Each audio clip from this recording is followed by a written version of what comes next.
اعوذ باللہ من الشیطان الرجیم بسم اللہ الرحمن الرحیم الہی انطقنی بالہدی والہمنی التقوی اللہم صل علی محمد وآل محمد وعجل فرج آل محمد۔ معصومین علیہم السلام نے اپنے پیروکاروں کو مختلف بہانوں سے مختلف زبان میں اور مختلف لب و لہجے میں اللہ کے ساتھ مناجات سکھایا۔ کبھی آپ دیکھتے ہیں صبح کی دعاؤں میں، رات کی دعائیں مختلف ہیں، مختلف اوقات کی دعائیں، اور رمضان میں بھی ہر وقت اور ہر دن کے لیے ایک مختص دعا ہے۔ 90 دن کی دعا میں ہم اللہ سے کیا مانگتے ہیں؟ اللہم اجعل لی فیہ نصیبا من رحمتک الواسعہ واہدنی فیہ لبراہینک الساطعہ وخذ بناصیتی الی مرضاتک الجامعہ بمحبتک یا امل المشتاقین۔ اے معبود، اس دن یا اس مہینے میں اپنی وسیع رحمت میں سے ایک حصہ میرے لیے قرار دے، اور اپنے تابندہ اور روشن برہانوں میں کے ذریعے میری رہنمائی فرما، اور جہاں کہیں بھی تیری رضا اور خوشنودی ہو میرا رخ اسی جانب موڑ دے، تجھے تیری محبت کا واسطہ مشتاقوں کی آرزو۔ اس دعا میں بھی 3 نکات کی طرف اشارہ کیا گیا ہے۔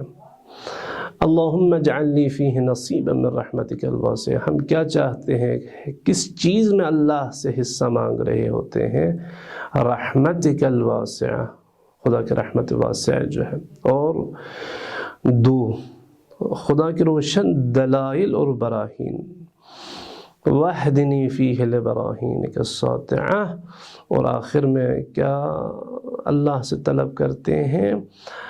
اللہ کی رضا، وَخُذْ بِنَاصِيَتِي إِلَى مَرْضَاتِكَ، بار اللہ میرے رخ اپنی رضا اور اپنے رضایت کی طرف موڑ لے۔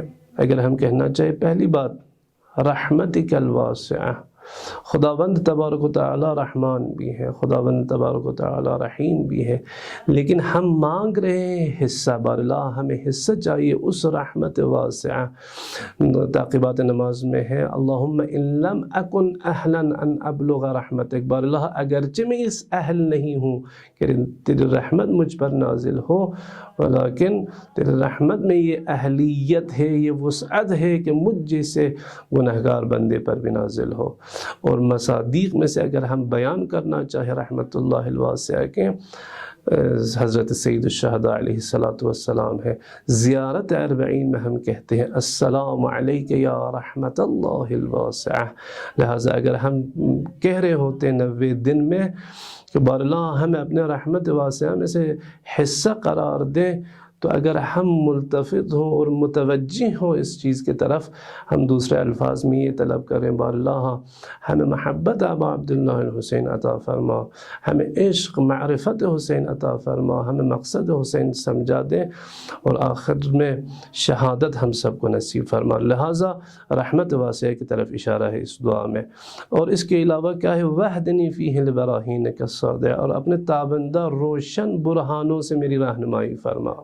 یعنی خداوند تبارک و تعالیٰ خود قرآن میں ارشاد فرماتا ہے کہ خدا ہی ہدایت کرتا ہے، لیکن بار اللہ ہم ان غافلین میں سے نہیں جو تیرے براہین سے رخ موڑ دے، بلکہ بار اللہ ہم خود آج اس دن میں ماہ مبارک رمضان میں تیری بارگاہ میں حاضر ہو کے یہ ہدایت تجھ سے طلب کر رہے ہیں۔ یہ اور آخری بات وَخُذْ بِنَاصِيَتِي إِلَى مَرْضَاتِكَ الْجَامِعَةِ، بار اللہ میرے رخ اپنے مرضی کی طرف، اپنے رضایت کی طرف رخ موڑ دے۔ اور یہ مقام رضا کہا جاتا ہے آخری مرحلہ، جو سلوک ہے روحانی، جو سیر و سفر ہے انسانی روحانی سفر کے، جو آخری درجہ اور آخری مرحلہ ہے وہ مرحلہ رضا ہے۔ یہ بھی اگر ہم کربلا میں دیکھنا چاہے، یہ بھی ہمیں نظر آتا ہے کہ جب آخری وقت حضرت ابا عبداللہ الحسین اصحاب چلے گئے، شہید ہو گئے، جام شہادت نوش کر گئے، اہل بیت میں سے بھی کوئی نہیں رہا۔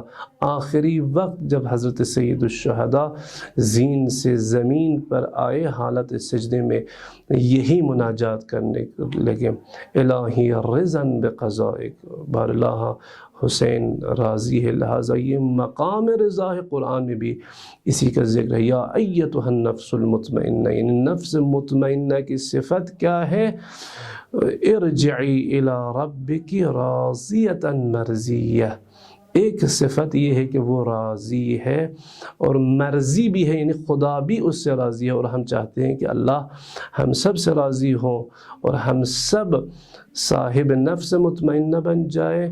اس ماہ مبارک کے برکتوں کے صدقے، مغفرتوں کے صدقے اور رحمتوں کے صدقے در رحمت کھلا ہے، اور یہ سب ہمارے لیے میسر ہے۔ اور ہم کس چیز کا واسطہ دے کے یہ سب کچھ مانگ رہے ہیں؟ اپنی محبت کے صدقے، بمحبتک یا امل المشتاقین، اے آرزو مندوں کی، اس مشتاقوں کی آرزو۔ خداوند تبارک و تعالیٰ اپنے محبت کے صدقے، اپنے رحمت، اپنے رحمانیت کے صدقے یہ سب کچھ ہمیں عطا فرمائے۔ والسلام علیکم ورحمۃ اللہ وبرکاتہ۔